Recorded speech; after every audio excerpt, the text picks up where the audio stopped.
நீங்கள் கேட்குறது புரியுது சார், யோக முறை உடல் உறவு எப்படி சார் செய்கிறது அப்படின்னு. கண்டிப்பாக இந்த விஷயத்தை நம்ம வெளிப்படையாக சொல்ல முடியாது. ஏன்னா இது ஒரு தெய்வீகத்தன்மை சார்ந்தது. அந்தரங்கம்னு சொல்கிறதே ஒரு தெய்வீகம்னு நான் சொல்கிறேன். எதுலனா யோக முறை உடல் உறவில்.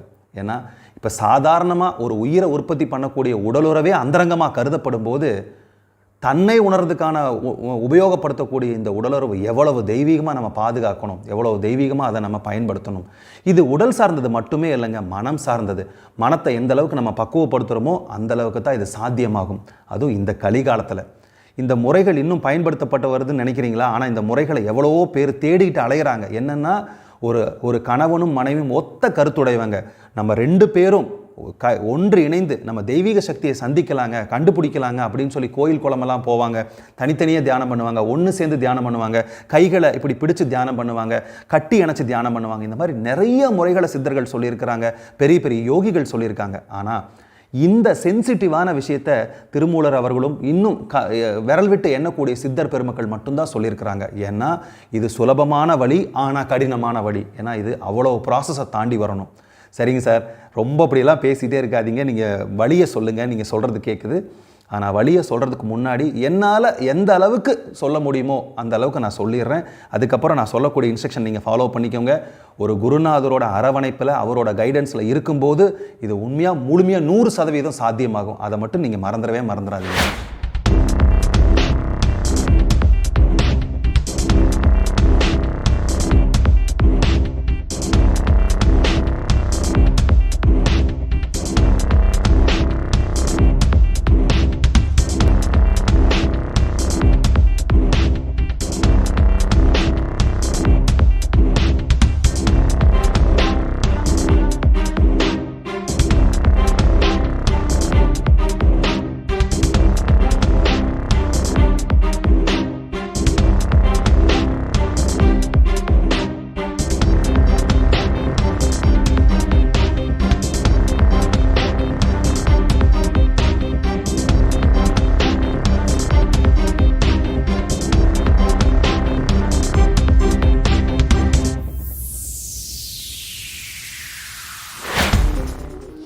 தெளிவு குருவின் திருமேனி காண்டல், தெளிவு குருவின் திருநாமம் செப்பல், தெளிவு குருவின் திருவார்த்தை கேட்டல், தெளிவு குரு உரு சிந்தித்தல் தானே. குருவே சரணம். வணக்கம், நான் உங்கள் ஆத்ம நண்பன் பேசுகிறேன். பிரம்மஸ்ரீ தவத்திரு திருச்சிற்றம்பலம் சுவாமிகள் குருநாதர் அவர்களோட அருளாசினால் என்னோட கருத்துக்களை நம்ம யோகிக் இன்சைட்ஸ் யூடியூப் சேனல் மூலமாக உங்கள் கூட எல்லாம் பகிர்ந்துக்கிறதுல எனக்கு என்றைக்குமே ரொம்ப ரொம்ப சந்தோஷங்க. அனைவருக்கும் என்னோட அன்பான பணிவான வணக்கங்களை தெரிவிச்சுக்கிறேன். இந்த பதிவில் நம்ம ஒரு சென்சிட்டிவான விஷயத்தை பற்றி பேச போகிறோம். யோக முறை உடல் உறவு, யோக மார்க்க உடல் உறவு எப்படி வேணால் வச்சுக்கலாங்க. இப்போ நார்மலாக நம்ம உடல் உறவு அப்படின்னு சொன்னாலே அது ஏதோ ஒரு அபத்தமான விஷயம், அதை பற்றி பேசக்கூடாது, அதை பற்றி தெரிஞ்சுக்கக்கூடாது அப்படிங்கிற மாதிரி ஒரு சமுதாயத்தில் நம்ம வாழ்ந்து வர்றோம். இது நம்மளோட பண்பாடு நாகரிகம் சார்ந்ததால் இருக்கிறதுனால அது அந்த மாதிரி தான் இருக்குது. ஒரு ஆணுக்கு 13 வயது வரைக்கும் தன்னோட உடலில் இருந்து சுக்கிலம் இளகி ஆண் உறுப்பு வழியாக வெளியில் வராத மாதிரி இந்த பிரபஞ்சம் படைச்சிருக்குது. அதுக்கு என்ன காரணம்னா அந்த நாடி நரம்புகளில் வரக்கூடிய வீரியத்தை அந்த உடல் தாங்க முடியாமல் இருக்கிறதுனால 13 வருடங்களுக்கு பிறகு அந்த நாடி நரம்புகள் பலம் பெற்று அந்த வீரியத்தை அதனால் தாங்க முடியுங்கிற தன்மை இருக்கிறதுனால தான் ஒரு ஆணுக்கு தன்னோட ஆணுறுப்பு வழியாக சுக்கிலத்தை இலகி வெளியே வராத மாதிரி பிரபஞ்சம் படைச்சிருக்குது. இது தாங்க அதுக்கு பின்னாடி இருக்கக்கூடிய சயின்ஸ், உண்மை தத்துவம். ஒரு பெண்ணுக்கு பூ பெய்தும் போது அந்த பெண் பெரிய மனுஷி ஆகிறாங்க அப்படின்னு நம்மெல்லாம் சொல்கிற பூ பெய்கிற நிகழ்வு நடக்கும்போது அவளுடைய சுக்கிலம் அவளோட பெண்ணுறுப்புலேருந்து கர்ப்பப்பைக்கு போகிறத நம்ம பார்க்க முடியும். என்னங்க சார், ஆணுக்கு சுக்கிலம் சொன்னீங்க, இப்போ பெண்ணுக்கும் சுக்கிலம்னு சொல்கிறீங்க? ஆமாங்க, பெண்ணுக்கும் சுக்கிலம் இருக்கும். அது 3 விதமாக பிரிக்கப்பட்டிருக்குது. 3 விதமாக பிரிக்கப்பட்டிருக்குதுங்களா? ஆமாம், கண்டிப்பாக இருக்குது. ஞானப்பிதா அதை பற்றி ரொம்ப அழகாக வர்ணிச்சிருக்கிறாரு, எடுத்து நம்ம மக்களுக்கெல்லாம் சொல்லியிருக்காரு. இந்த பதிவில் நான் அதெல்லாம் புரிகிற மாதிரி உங்களுக்கு உங்கள் கூட நான் பகிர்ந்துக்கலான்னு இருக்கிறேன். இப்போது உடலுறவுனாலே நம்ம பெரிய ஒரு அசிங்கமான விஷயம் அப்படிங்கிறத தாண்டி அது எவ்வளோ தெய்வீகமான விஷயம், யோக கலாச்சாரத்தில் அது எந்த மாதிரி பேசப்படுதுங்கிற விஷயத்தை தான் நம்ம இந்த பதிவில் பேச போகிறோம். ரொம்ப முக்கியமாக சில தகவல்களை நான் இதில் சொல்ல போகிறேன். கூர்ந்து கவனித்து வீடியோ முழுவதும் கேளுங்க. ஒரு ஸ்திரீக்கும் ஒரு புருஷனுக்கும் அதாவது ஒரு ஆணுக்கும் ஒரு பெண்ணுக்கும் தன்னுடைய உடல் இருக்கிற சுக்கிலத்தை கட்டுறதுக்கு பேர் தான் ரசமணி. ரசம்னா சுக்கிலம், மணினா மணி போல கட்டுறது. அந்த ரசமணியை உண்டாக்கக்கூடிய தந்திரம் தான் ரசவாதம். ரசம்னா சுக்கிலம், வாதம்னா காற்றை உபயோகப்படுத்தி, அதாவது ஜீவசக்தியான வாயுவை உபயோகப்படுத்தி அந்த சுக்கிலத்தை கட்டி நிறுத்துறது தான் ரசவாதம், ரசமணி கட்டுறது அப்படின்னு சொல்கிறாங்கங்கிறாங்க. இந்த ஸ்திரீ புருஷனுடைய சுக்கிலத்தை அவங்க உடம்புல தனித்தனியாக கட்டுறது ஒரு மார்க்கம். 2 பேரும் உடல் உறவில் இருக்கும்போது சேர்ந்து கட்டுறது ஒரு மார்க்கம். இதுதான் தாந்திரீகம், தந்திரம் அப்படின்னு நிறைய விஷயங்களை பற்றி பேசுகிறாங்க. இப்போது ரீசன்ட் டேஸில் இந்த வருங்காலங்களில் கூட நீங்கள் இதை பற்றியெல்லாம் கேட்கலாம். ஆண் பெண் சேர்க்கையில் ஞானம் உண்டாக முடியுமா? கண்டிப்பாக உண்டாக முடியும். அதுக்கு பேர் சிவசக்தி நிலைன்னு சொல்லுவாங்க. நம்ம அந்த விஷயத்துக்குள்ளே போகிறதுக்கு முன்னாடி அடிப்படை விஷயங்களை உங்கள் கூட பகிர்ந்துக்கணும்னு ஆசைப்பட்றேன். ஒவ்வொரு ஆணுக்குள்ளேயும் ஒரு ஆண் பெண் சேர்க்கை நடக்குது, ஒவ்வொரு பெண்ணுக்குள்ளும் ஒரு ஆண் பெண் சேர்க்கை நடக்குது.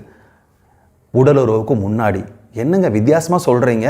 ஒரு ஆண் தான், ஒரு பெண் தான். எப்படி ஆணுக்குள்ள ஒரு ஆண் பெண் சேர்க்கை, பெண்ணுக்குள்ள எப்படி ஆண் பெண் சேர்க்கை? புரியலையே. ஒரு ஆண் ஒரு பெண் 2 பேரும் 2 உடம்புன்னு நம்ம வச்சுக்கலாம். நம்மளோட இப்போ நான் ஆண், இந்த உடம்புக்குள்ள இந்த ஜீவசக்தியாக இருக்கிற காற்று உள்ளுக்குள்ள நெற்றிக்கண், நெருப்புக்கண், ஞானக்கண் அந்த இடத்துல இருந்து சக்தி வடிவமாக வெளியே வியாபிச்சு போயிட்டு இருக்குது. இது சக்தி வடிவமாக வெளியில் போயிட்டுருக்கிற, இப்போ நல்லா புரிஞ்சுக்கோங்க, சக்தி வடிவமாக எனர்ஜி. ஏன்னா கண்ணால் பார்க்குறதும், காதால் கேட்குறதும், வாயால் பேசுகிறதும், உடல் அவயங்களை வச்சு நம்ம வேலை செய்கிறதும் எல்லாமே சக்தி, எனர்ஜி. இது சயின்ஸ் படி நிரூபிச்சிருக்காங்க. ஒரு சக்தி இல்லைன்னா எதுவும் பண்ண முடியாது. இந்த சக்தி வெளியில் வியாபித்து போகாமல் புருவ மத்தியத்தை நோக்கி போகணும் அப்படின்னா நான் இந்த சக்தியை வெளியே வியாபிக்காமல் சிவனோட போய் சேர்த்தணும். அதுதான் சிவசக்தி நிலை. அப்படின்னா என்ன சார் அர்த்தம்? உடம்புல இருக்கக்கூடிய 72,000 நாடி நரம்புகள் ஒட்டு மொத்தமாக வந்து சேர்ற இடம் புருவ மத்தியம். அது அண்ணாக்குக்கு மேலே இருக்குது. அந்த இடம் தான் நமக்கு புருவ மத்தியம், நெருப்புக்கண், ஞானக்கண்ணுன்னு சொல்கிறோம். அப்போது உடலில் அந்த ஜீவனிலிருந்து வெளி வியாபிச்சு போன சக்தி திரும்பவும் வந்து புருவ மத்தியத்தில் சேர்ந்து சுக்கிலத்தை இலக்கி, அதாவது நாடி நரம்புகள் ஏற்படக்கூடிய வீரியம் தான் சுக்கிலம். கொஞ்சம் புரியலைங்களே சார். வாயு, ஜீவசக்தியான காற்று. இப்போ நீங்கள் பாருங்கள், நீராவி மேலே நெருப்பை போட்டிங்கன்னா என்னாகும்? நீராவி மேலே நெருப்பு போட்டிங்கன்னா என்னாகும்? தண்ணியாக மாறும். அப்படி தானே? இது இயற்கையாக சயின்ஸ் படி புரிய வச்ச மாதிரி நமக்கு தெரியும். அதே மாதிரி தான் காற்றுங்கிற ஆவியில் நெருப்பு படும்போது அது நீராவி. நம்ம வியர்வை, அதை தான் நம்ம வியர்வைன்னு சொல்கிறோம். உள்ளுக்குள்ளே ஏற்படக்கூடிய வியர்வை அதுதான் சுக்கிலம். அந்த நாடி நரம்புகளிலிருந்து வரக்கூடிய வீரியம் இங்கே வரும்போது அது நெருப்பு கண்ணில் படும்போது அந்த நெருப்பு கண்ணில் இருந்து உண்டாகக்கூடிய சூட்டுனால அது வந்து சுக்கிலமாக மாறுது. அந்த சுக்கிலம் இழகி அந்த சக்தி ஜீவனிலிருந்து புறப்படக்கூடிய சுக்கிலத்தை சக்தி எடுத்துட்டு வந்து ஆணோட மூத்திர துவாரத்திலிருந்து வெளியில் பெண்ணோட உறுப்பு தூக்கி தள்ளுது. எவ்வளோ பெரிய ப்ராசஸ் பாருங்கள், பிரபஞ்சம் எப்படி கொடுத்துருக்குன்னு. சரி, இது இப்படி ஒரு ஆணோட உடம்புக்குள்ளே நடக்குது. பெண்ணோட உடம்புக்குள்ளே அதே மாதிரி தாங்க பெண்ணோட உடலுக்குள்ளே நடக்குது. இதே மாதிரி தான் ஒரு பெண்ணோட உடம்புக்குள்ளே இருக்கக்கூடிய ஜீவசக்தியான வாயு வெளியில் போகாமல் திருப்பி வந்து புருவ மத்தியத்தில் ஏற்பட்டு அங்கே நின்று வீரியத்தினால சுக்கிலம் இலகி கீழே வருது. ஆனால் ஒரு ஆணுக்கு சுக்கிலம் மட்டும்தான் இறங்கி கீழே வருது, பெண்ணுக்கும் சுக்கிலம் மட்டும்தான் கீழே இறங்கி வருதுன்னா இல்லை. பெண்ணுக்கு சுக்கிலத்தோட நீரும் ஸ்ரோனிதமும், அதாவது சுரதம், ஸ்ரோனிதம், சுக்கிலம்னு 3 வருது. அதை நான் டீட்டெயில்டாக சொல்கிறேன். அப்போ ஒரு பெண்ணுக்கும் ஒரு ஆணுக்கும் உடலுறவுக்கு முன்னாடி உடம்புல இவ்வளோ விஷயங்கள் நடக்குதா? ஆமாம். இது நம்ம யோக மார்க்கத்தில் ஒரு வேறு விதமான அணுகுமுறையில் பார்க்கும்போது தான் தெய்வீகத்தன்மைக்கு நம்ம பார்க்க முடியும். இது உடலுறவு அப்படின்னு சாதாரணமாக நீங்கள் பார்த்தீங்கன்னா அது சாதாரணமாக எல்லாத்துக்கும் நடக்கிற மாதிரி தான் நடக்கும். ஆன்மீகத்தை பற்றி தெரியாதவங்க, ஆன்மீக பாதையில் இல்லாதவங்களுக்கு வந்து எல்லாத்துக்குமே சுக்கிலம் உடம்புல இருக்குங்க. ஒரு ஆணுக்கும் சரி ஒரு பெண்ணுக்கும் சரி தானாக சாப்பிட்ற சாப்பாடுலேருந்து அவங்களோட ஒரு வயது முதிர்ச்சினால அந்த சுக்கிலம் வரும். அந்த சுக்கிலத்தை வச்சு ஒரு ஆணும் பெண்ணும் உடல் சேர்க்கை நடத்தும் போது அங்கே ஒரு சந்தானம் உண்டாகுது, குழந்தை உண்டாகுது. இது சாதாரண விஷயம். இதை யார் வேணாலும் இதை தெரிஞ்சுக்கலாம். அப்படி தான் இந்த பிரபஞ்சம் நமக்கு படைச்சிருக்குது. ஆனால் அதை தாண்டி யோக முறை உடலுறவுன்னு ஒன்று இருக்குது. அதை நம்ம தெரிஞ்சுக்கணுங்கிறது தான் நான் இவ்வளோ தூரம் அதை எக்ஸ்பிளைன் பண்ணுறேன். ஒரு ஆணுக்கு சுக்கிலம் மட்டும்தான் ஆணுறுப்பு வழியாக வெளியே வருது. அது வந்து காற்று தள்ளி விடுது. நீங்கள் நல்லா பாருங்கள், நம்ம உடம்புலேருந்து வெளியே வர எல்லாமே ஃபோர்ஸில் வரும், சூடாக இருக்கும். அதிலே நம்ம தெரிஞ்சுக்கலாம். ஒரு பெண்ணுக்கு உடலுறவு சேர்க்கையின் போது தன்னோட கர்ப்பப்பை வாய் விரிவடையும் போது முதல்ல ஒரு நீர் உண்டாகுது. அந்த நீர் கர்ப்பப்பை வாயை ஓப்பன் பண்ணுறதுக்கு, அதை திறக்க உதவுது. அதுக்கப்புறம் ஸ்ரோனிதம்ங்கிற ரத்தம் அந்த கர்ப்பப்பை வாயிலுக்குள்ளே வருது. இந்த ரத்தம் எதுக்கு? இப்போது பெண்கள் நீங்கள் பார்த்துட்டு இருப்பீங்க, உங்களுக்கு நல்லா தெளிவாக புரியும். நீங்கள் வந்து தூரமாகும்போது, வீட்டுக்கு விலகும்போது மென்சஸ் பீரியடில் வந்து ரத்தப்போக்கு வெளியே வரும். அது எதனால் அப்படின்னா, பிரபஞ்சம் எப்படி படைச்சிருக்குது பாருங்கள். முதல்ல கர்ப்ப வாயை திறக்கக்கூடிய நீர் உண்டாகுது. அந்த நீரோட உதவியினால் கர்ப்பப்பாய் வாய் திறக்குது. இப்போ திறக்கும்போது திறந்ததுக்கப்புறம் ஸ்ரோனிதம் அப்படின்னு சொல்லக்கூடிய ரத்தம் உண்டாகி அங்கே டெபாசிட் ஆகி நின்றுக்குது. எதுக்குன்னா அடுத்தது சுக்கிலம் வந்து விழுகும்போது, இப்போ பெண்ணோட பிறப்புறுப்பிலிருந்து சுக்கிலம் வந்து விழுகும்போதும் ஆணோட உறுப்பிலிருந்து பெண்ணுக்கு அந்த சுக்கிலம் போகும்போது இது ரெண்டும் சேர்ந்ததுன்னா சந்தானம் உண்டாகுது. இதை நீங்கள் கூகுள்லையோ யூடியூப்லையோ போட்டிங்கன்னா அழகாக தெரியும். எப்படி சயின்ஸ் படி அவங்க சொல்லியிருப்பாங்க. ஒரு ஆணுடைய விந்து சக்தி வந்து ஒரு ஹெட்டும் டெய்லும், அதாவது தலைப்பகுதியும் வால்பகுதியும் இருக்கிற ஒரு சின்ன புழு மாதிரி ஊர்ந்து போகிற மைக்ரோஸ்கோப் எல்லாமே நீங்கள் பார்க்கலாம். யூடியூப்ல எல்லாம் தெரியும், கூகுளில் போட்டால் தெரியும். அது போய் முட்டை வடிவத்தில் இருக்கக்கூடிய அந்த கருமுட்டையை பெனட்ரேட் பண்ணி, அதாவது உட்புகுந்து உள்ளே போகும்போது ரெண்டும் சேர்ந்து 2 4 ஆகுது, 6 ஆகுது, 12 ஆகுது, அப்படி வளர்ந்து உயிராக ஆகுது. ஆனால் இதை சயின்ஸ் படி நம்ம இப்படி தான் சொல்கிறோம். ஆனால் வாயுவினோட உற்பத்தியினால் அங்கிருந்து இலக்கி கொண்டு வரப்படக்கூடிய அந்த விந்து காற்று நிரம்பி அந்த காற்றோட உந்து சக்தியைத்தான் அந்த பெண்ணோட கர்ப்பப்பைக்குள்ளே போய் அந்த சுக்கிலம் சேருது. ஒருவேளை ஆணோட சுக்கிலம் முதல்ல போய் விழுந்து பெண்ணோட சுக்கிலம் 2வது அந்த கர்ப்பப்பைக்குள்ளே விழுந்ததுன்னா பிறக்கக்கூடிய குழந்தை ஆணாக இருக்கும். பெண்ணுடைய சுக்கிலம் முதல்ல விழுந்து ஆணோட சுக்கிலம் 2வது விழுந்ததுன்னா பிறக்கக்கூடிய பெண் வந்து பெண்ணாக இருக்கும். பிறக்கக்கூடிய குழந்தை பெண்ணாக இருக்கும். ஆனால் இதை நம்ம கண்டுபிடிக்க முடியாது. எது முதல்ல சேருது, எது 2வது சேருது நமக்கு தெரியவே தெரியாது. ஒருவேளை இந்த சுக்கிலம் வந்து சேரவே இல்லை, ஆணோட சுக்கிலம் பெண்ணோட சுக்கிலம் சேரவே இல்லை, அது அப்படியே சேராமல் 2 தனித்தனியாக போச்சுன்னா அது எது கூட கலக்குது? ஸ்ரோனிதத்தோட, அதாவது ரத்தத்தோட கலக்குது. இப்படி ஆண் பெண் உறவு வச்சுக்கும் போது சுக்கிலம் வந்து ஸ்ரோனிதத்திலேயே விழுந்து எந்த சந்தானமும் உண்டாகலை அப்படின்னா அந்த ரத்தம் 28 நாளுக்கு அப்புறம் அசுத்த ரத்தமாக கருதப்படுது. இப்போ ரத்தம் சேர்ந்துட்டே இருக்குதா? சுக்கிலம் வந்து அதில் டெபாசிட் ஆயிருச்சா? இப்போ ஒன்றுமே நடக்கலையா? அப்போ ரத்தம்லாம் என்ன பண்ணணும்? வெளியில் போகணும். Automatic process. இந்த ப்ராசஸ் நிலவோட சம்மந்தப்பட்டிருக்குது. பிரபஞ்சம் எப்படி கனெக்ட் பண்ணது பாருங்க.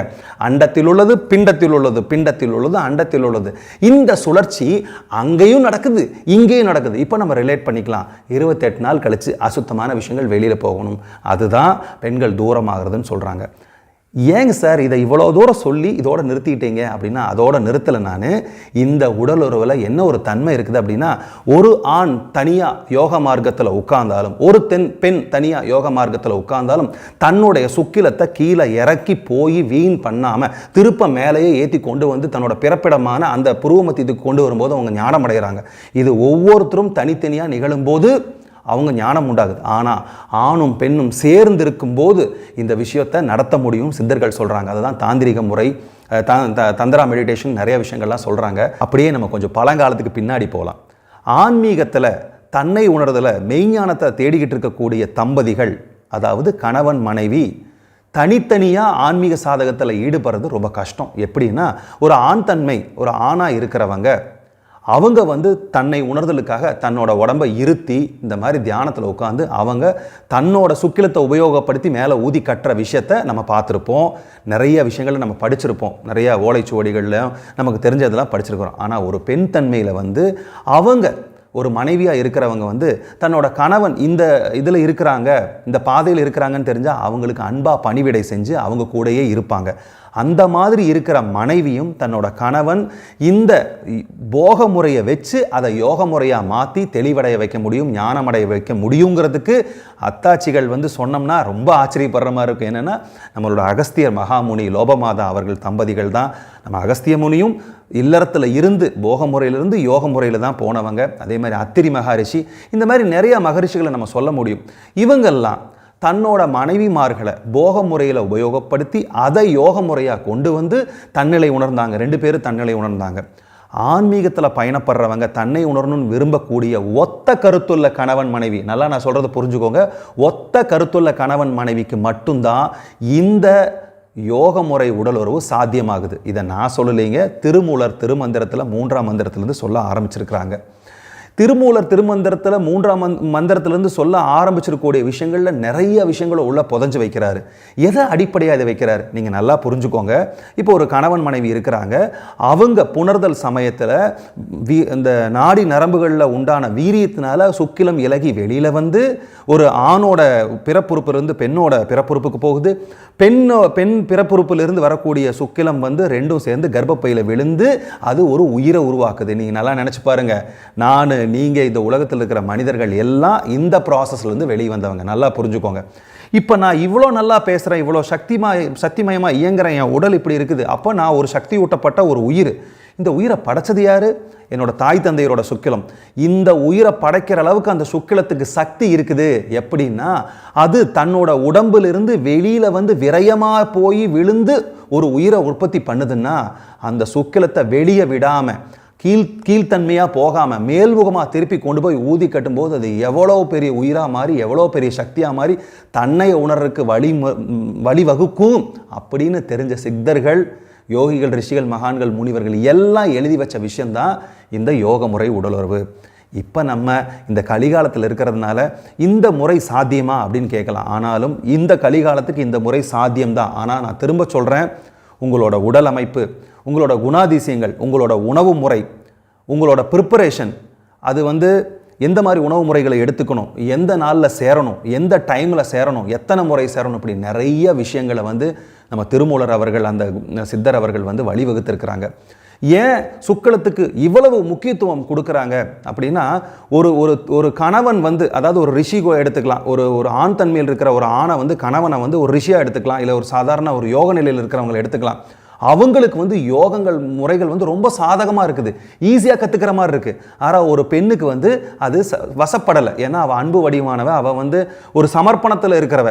அவகிட்ட போய், ஏன்னா நீங்கள் இந்த நிறைய விஷயங்களை பார்க்கலாம், ஒரு சில பேர் வந்து பக்தியிலேயே வந்து ஞானம் அடைஞ்சவங்களாக இருப்பாங்க, ஆனால் ரொம்ப நாள் எடுக்கும். ஆனால் ஒரு ஆண் வந்து, ஒரு கணவன் வந்து ரிஷியாக இருக்கலாம், முனியாக இருக்கலாம், ஒரு யோகத்தில் இருக்கிற அவங்க வந்து தன்னோட உடம்பில் இருக்கக்கூடிய சுக்கிலத்தையும் தன்னோட மனைவி உடம்பில் இருக்கக்கூடிய சுக்கிலத்தையும் நேராக ஒழுகி கீழே வர விடாமல் ஊதி கட்டி நிறுத்த முடியும். இதில் ரொம்ப சுலபமான முறைன்னு சொல்லி அவங்க நிரூபிச்சிருக்கிறாங்க, வாழ்ந்தும் காமிச்சிருக்கிறாங்க. சரி, எப்போ சுக்கிலம் உடம்புலேருந்து இலகி கீழே வருது? நல்லா புரிஞ்சுக்கோங்க பிரியமானவர்களே. நம்ம ஒரு ஆத்ம சாதகம் பண்ணும்போதும், ஒரு கணவன் தனியாக ஆத்ம சாதகம் பண்ணும்போதும், ஒரு மனைவி தனியாக ஆத்ம சாதகம் பண்ணும்போதும் சுக்கிலம் இலகி கீழே வர்றது இல்லை. எப்போ சுக்கிலம் இலகி கீழே வருது? ஆணும் பெண்ணும் மோகித்து ஒன்று சேரும்போது நாடி நரம்புகளில் இருக்கக்கூடிய வீரியத்தினால, அந்த காம உணர்வு பெருக்குனால தான் சுக்கிலம் இலகி கீழே வருது. அப்போது இந்த கான்செப்ட் என்னென்னா, சித்தர்கள் சொல்லக்கூடிய கான்செப்ட் என்னென்னா, மேலே இருந்து நெருப்பு கண்ணில் இருந்து இலகி கீழே வர்ற சுக்கிலத்தை இலகி கீழே வர விடாமல் அங்கேயே ஊதி கட்டணும். அப்போ சுக்கிலம்னா ரசம், வாதம்னா காற்று, ரசவாதம், அதை ரசமணியாக மாத்திர டெக்னிக். காற்றை வச்சு பிராணனை வச்சு ஊதி கட்டணும். இது ஒரு தனி மனிதனுக்கு சாத்தியம்னா சாத்தியம்தான். ஆனால் எப்போவுமே ஒரு வேலையை 2 பேர் சேர்ந்து பண்ணும்போது, இஷ்டப்பட்ட வேலையாக அது இருந்துச்சுன்னு வச்சுங்களேன், 2 பேர் கருத்தும் ஒத்த கருத்தாக இருக்குது அப்படின்னா அந்த சமயத்தில் இது ரொம்பவுமே சுலபமாக நடக்குது. இப்போ ஒரு ஆள் ஒரு கயிறை பிடிச்சி இழுக்கிறக்கும் 2 ஆள் சேர்ந்து அதே ஒத்த சிந்தனையில் ஒரு கயிறை பிடிச்சி இழுக்கிறக்கும் சுமையும் கம்மியாக இருக்குது, வலுவும் கம்மியாக கொடுத்தா போதும். இதையெல்லாம் தாண்டி இன்னொரு விஷயம் என்ன அப்படின்னா, உங்கள் உடம்பில், அதாவது ஒரு ஆண் கணவனோட உடம்புலையும் மனைவியோட உடம்பில் இருக்கக்கூடிய சுக்கிலம் உடலுறவு சேர்க்கைக்கு அப்புறம் அது மேலே இருந்து நெருப்பு கண்ணிலிருந்து நெற்றிக்கண்ணிலிருந்து கீழே இலகி கீழே வந்து பெண் உறுப்பு வழியாக வெளியிலையும் ஆண் உறுப்பு வழியாக வெளியிலையும் வந்து விரயமாச்சுன்னா உடல் சோர்வடையுது, நம்ம டயர்ட்னஸ் ஆகுது, அது என்னமோ இழந்த மாதிரி, தாது இழந்த மாதிரி அப்படியே நம்ம உடல் சோர்வடையுது. ஆனால் இந்த யோக முறை உடல் உறவில் அந்த மாதிரி ஆகிறதே இல்லை. ஏன்னா சுக்கிலம் நம்ம நெருப்பு கண்ணிலேருந்து நெற்றிக்கண்ணிலேருந்து இலகி கீழே வராமல் அதே இடத்துல நிற்குது. இதுக்கு முன்னாடி நான் ஒரு பாயிண்ட் சொல்லியிருந்தேன் அன்பானவர்களை, என்னன்னா சுக்கிலம் எப்போ இலகி கீழே வருது? ஆண் பெண் உடல் சேர்க்கையும் போது தான் இலகி கீழே வருது. அப்போ ஆணும் பெண்ணும் இந்த ஒருமித்த கருத்தோடு ஒன்று சேரணும். எப்படின்னா, நம்ம சேரும் பொழுது, நம்ம உணர்ச்சி வசப்படும் போது, நம்ம நாடி நரம்புகள் இருக்கக்கூடிய வீரியம் எப்போ அதிகமாகுதோ அப்போ சுக்கிலம் இலகுது. அப்போ இந்த நுண்ணறிவு அந்த கணவனும் மனைவிக்கும், அதாவது யோக மார்க்கத்தில் இருக்கக்கூடிய கணவனும் மனைவிக்கும் இருக்கணும். அதாவது நம்ம உடல் சேரும்போது சுக்கிலம் இலக போகுது, அந்த சுக்கிலம் இலக போகும்போது அங்கே என்ன மாதிரி பிராண சக்தியை உபயோகப்படுத்தணும், எந்த மாதிரி முறையை பயன்படுத்தி அதை ஊதி கட்டணுங்கிற விஷயத்தை திருமூலர் சித்தர் அவர்கள் அழகாக சொல்கிறாங்க. பிரியமானவர்களை, நான் இன்னொரு விஷயத்தையும் சொல்கிறேன். இந்த முறை கலிகாலத்துக்கு சாத்தியமாக? கண்டிப்பாக சாத்தியம்தான். ஆனால் முறையான குருநாதரோட பராமரிப்பில் நீங்கள் இருக்கணும். குருநாதர் சொல்லக்கூடிய அத்தனை குவாலிட்டிஸும் உங்ககிட்ட இருக்கணும். அது உடலாலையும் இருக்கணும், மனதாலையும் இருக்கணும். ஏன்னா ஒரு ஒரு ஒரு கணவன் வந்து ஒரு மனைவியை இந்த மார்க்கத்தில் எடுக்கும்போது அவங்க என்னென்ன பிரச்சனைகளுக்கு உள்ளாகிறாங்க, உடலாலையும் மனதாலையும், இவன் 2 பேரும் ப்ரிப்பரேஷன் ரொம்ப ரொம்ப முக்கியம். அந்த ப்ரிப்பரேஷன் இருந்தால் மட்டும்தான் இந்த யோக முறை உடலுறவு வந்து, அதாவது ஒரு போகமாக இருக்கிறது யோகமாக மாறி தன்னிலை உணரக்கூடிய ஞானத்தை தெரிஞ்சுக்கக்கூடிய அளவுக்கு இது மாறணும்னா அதுக்கு தேவையான இதில் நம்ம தயார்படுத்திக்கணும். நம்மளை அப்படி தயார்படுத்தினா கண்டிப்பாக இந்த முறை சாத்தியம். சரி, இப்போ நார்மலாக நாளைக்கு 1, வாரம் 1, நாளைக்கு 2, வாரம் 2, மாதம் 2, வருடம் 2ங்கிறத பற்றி நம்ம பார்த்துருந்தோம் அதுக்கு முன்னாடி.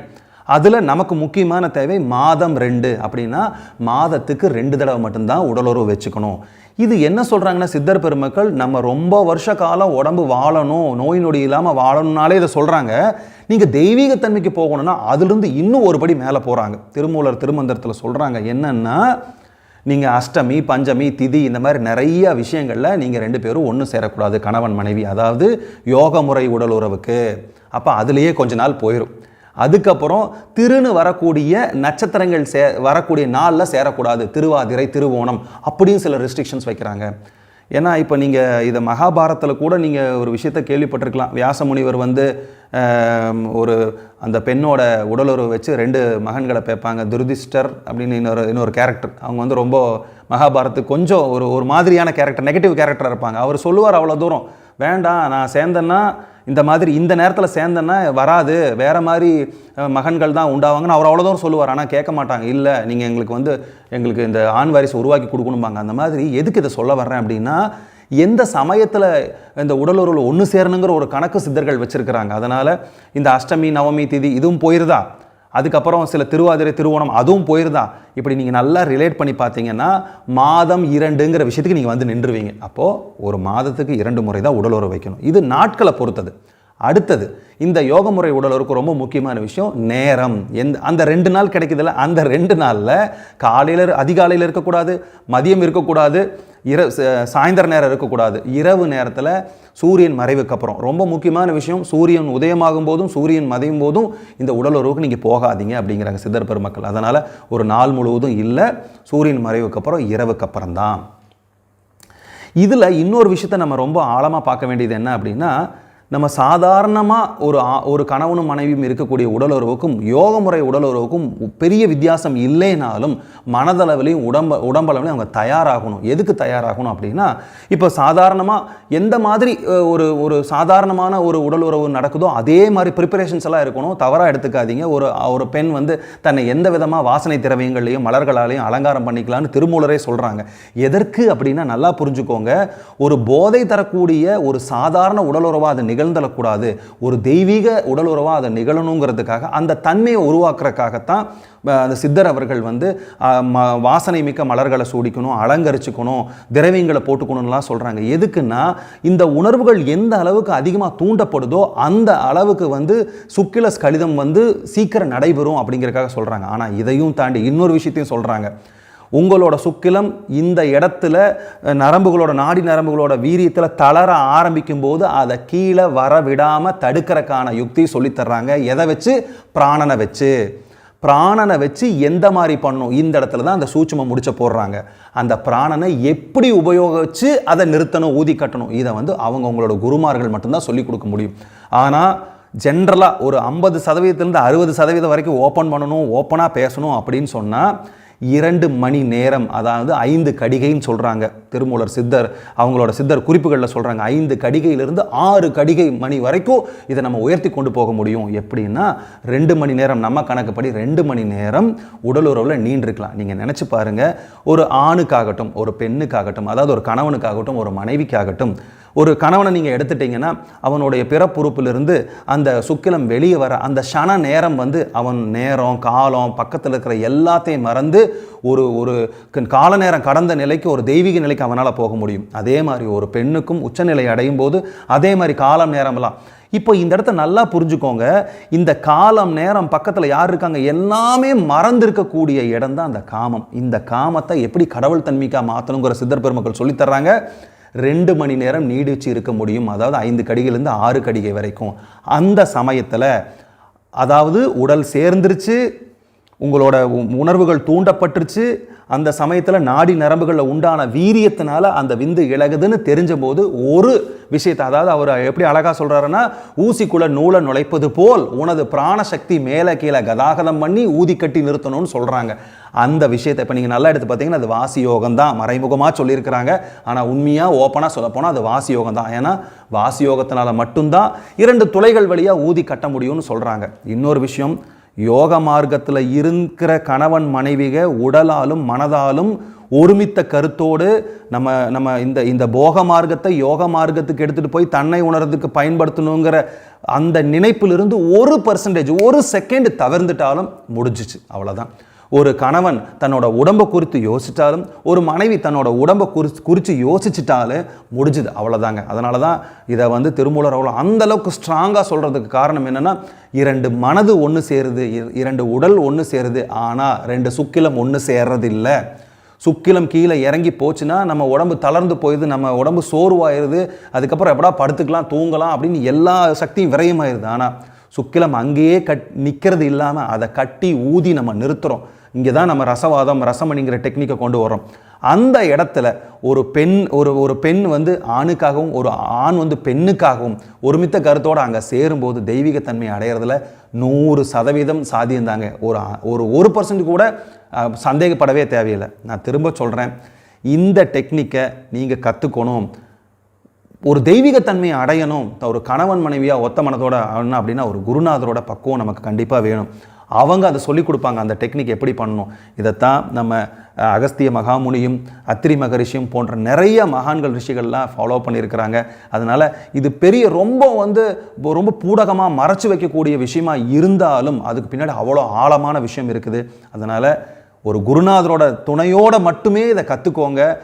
நீங்கள் வேறு விதமாக உங்கள் மனசில் எதுவும் நினச்சிக்காதீங்கன்னு சொல்லி குரு அருள் கிடைக்கட்டும்னு சொல்லிட்டு இன்னொரு நல்ல சந்தர்ப்பத்தில் நான் உங்களை சந்திக்கிறேன்.